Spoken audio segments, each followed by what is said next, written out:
교육자분들을 만났잖아요. 제가 보니까 왜 미래교육이 왜 필요할까 크게 배운 것 같아요. 왜 미래교육이 필요하냐면 지금 우리가 겪는 시대는 그 이전 세대가 전혀 경험해보지 못한 정말 새로운 시대이고 교육의 변곡점 시대라고 볼 수 있습니다. 그래가지고 저는 이걸 보니까 우리 교육이 바뀌어야 된다는 거예요. 지금까지는 교사가 더 우월하고 교사가 더 많은 지식이 있었다라고 생각을 했는데 이젠 그렇지가 않고 교사들이 학생들과 함께 그 학생들이 새로운 경험을 해갈 수 있도록 교사들이 격려하고 독려하고 교사들도 같이 배워야 되는 시대인 거죠. 그런데 이제 지금 바뀌게 되는 그 미래 사회가 요구하는 것은 정말 새로운 학문과 학문 간의 그런 융합 그리고 문제 해결력, 서로 협업 능력이 필요한데 이런 것을 하려고 하면 기존에 우리가 했었던 방식으로는 아닐 것 같습니다. 그래서 새로운 방법이 있다고 들었던 것 같은데 더하는 기억하세요? 이 교육이란 말이죠. 대부분 사람을 변화시키는 건데 그 사람을 변화시키는 교육에 과연 기술이 얼마만큼 도움이 될 수 있는가가 오늘의 주제였어요. 그래서 세상에는 이 많은 프로그램들이 개발되어 있고 특별하게 코딩 교육을 할 때는 스케치라는 프로그램도 있고 또 물론 구글 클래스도 있겠지만 무크라는 것도 있고 또 칸 아카데미도 있고 다양한 소프트웨어를 통해서 우리 얼마든지 우리의 교육을 좀 더 창의적이고 융합적으로 해나갈 수 있지 않나 생각합니다. 그래서 오늘의 그 만남 속에서 바로 이 부분들이 우리가 열린 생각을 가지고 도전을 한다면은 꿈의 학교도 얼마든지 새로운 교육의 장을 열 수 있다 생각합니다. 그렇지 않나요, 상품이? 그렇죠. 김수환 교수님의 이야기 핵심 포인트를 세 가지로 정리하자면 이렇게 말씀하신 것 같아요. 이 교육이 가능하기 위해서 먼저 가장 중요한 것은 환경이라는 거죠.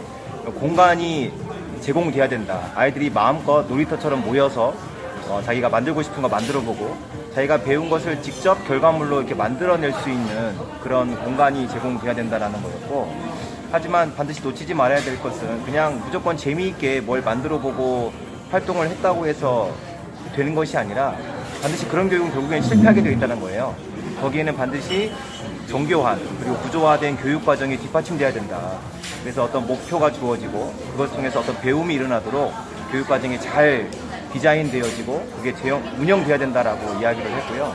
거기 더 나아가서 아주 본질적인 문제를 이분이 건드셨는데 이것이 자기의 삶과 자기의 신앙과 어떤 연결이 있는가, 이것을 반드시 고민하고 이걸 질문을 던질 수 있어야 된다라고 얘기를 했어요.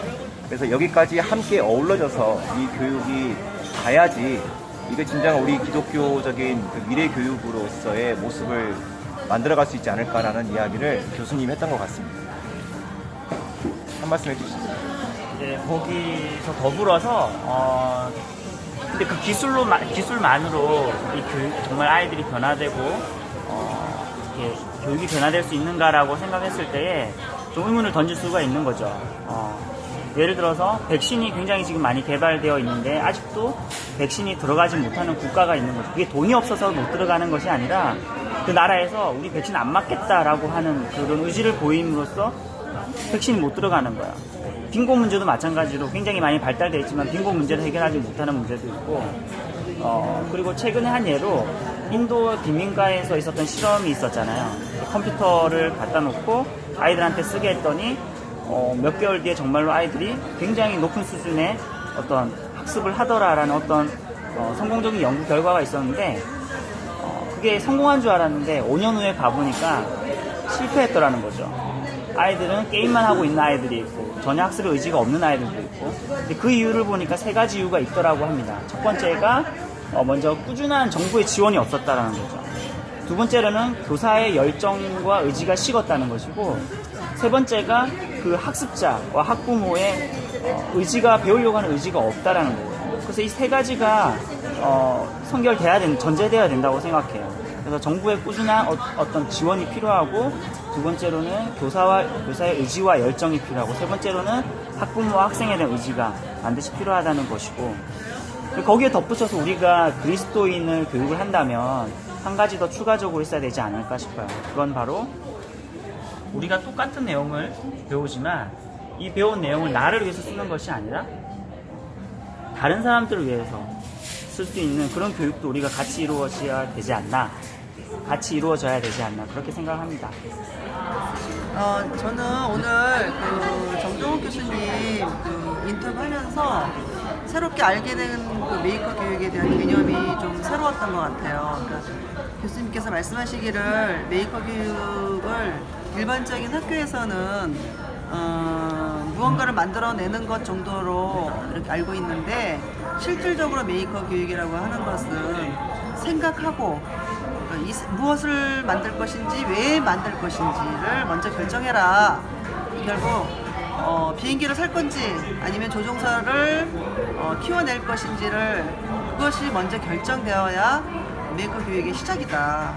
그래서 생각한 것을 손으로 그려보고, 그린 것을 입체적으로 만들어보고, 그렇게 하는 것이 메이커 교육이라고 말씀하셨는데, 이 메이커 교육의 그 본질을 새롭게 좀 알게 된 좋은 계기였던 것 같아요. 그래서 교육의 기본적인 그 본질은 메이커 교육이든 뭐든 생각에서부터 시작된다. 이것이 저는 굉장히 인상 깊었거든요. 놀라우님 어떠셨어요?